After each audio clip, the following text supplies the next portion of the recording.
Today I want to show you how to knit tile stitch. Tile stitch is basically exactly what it says on the tin. It creates a lovely nice tile pattern on the front of your work, and it's fairly nice and uncomplicated on the back of your work too.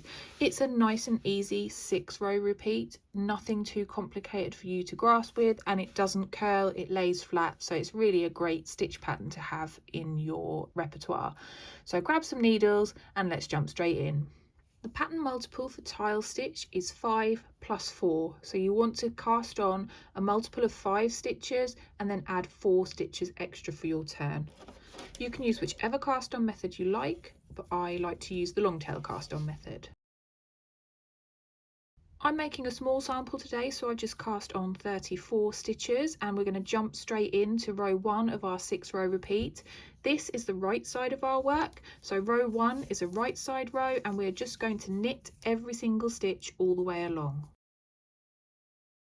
For row 2, you want to work purl 4, knit 1 all the way across until you have 4 stitches left, and you're going to purl those last 4 stitches. That is purl 4, knit 1 all the way down your row until you've got 4 stitches left, and you're going to purl those last 4 stitches. Row 3 is another nice and easy one. You want to knit all your stitches all the way along.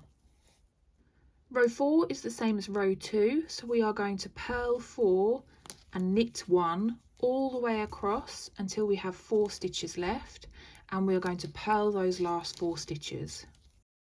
So purl 4, knit 1 all the way across until you have 4 stitches left, and those last 4 stitches you're going to purl.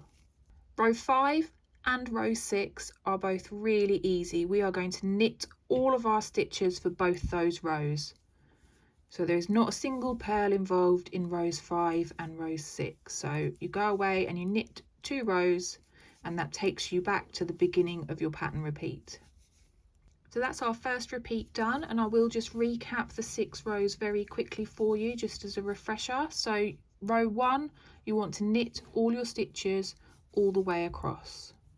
Row 2, you want to work purl 4, knit 1 all the way across until you have 4 stitches left, and you're going to purl those last 4 stitches. So purl 4, knit 1 all the way across until you have 4 stitches left, and then you're going to purl those last 4 stitches. For row 3, you want to knit every single stitch all the way along. Row 4 is the same as row 2, so we're going to work purl 4, knit 1 all the way across until we have 4 stitches left, and then those last 4 stitches you just want to purl. For rows 5 and 6, you want to knit all your stitches. So no purls in the last 2 rows, you would just want to knit all your stitches for both row 5 and row 6. So you would now go away and knit your sets of 6 rows until your project is as big as you want it to be.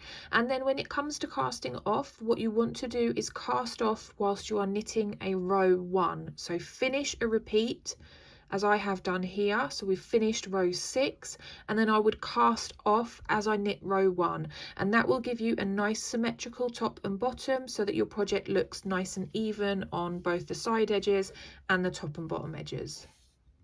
And that's how you knit tile stitch. I really hope you've enjoyed this tutorial. If you have, then I would love it if you'd give it a thumbs up. And if you do incorporate this stitch pattern into any of your projects, then please tag me on social media so I can see. I love seeing what you're all up to. I'll see you again for another video soon, but that's it from me for today. Bye!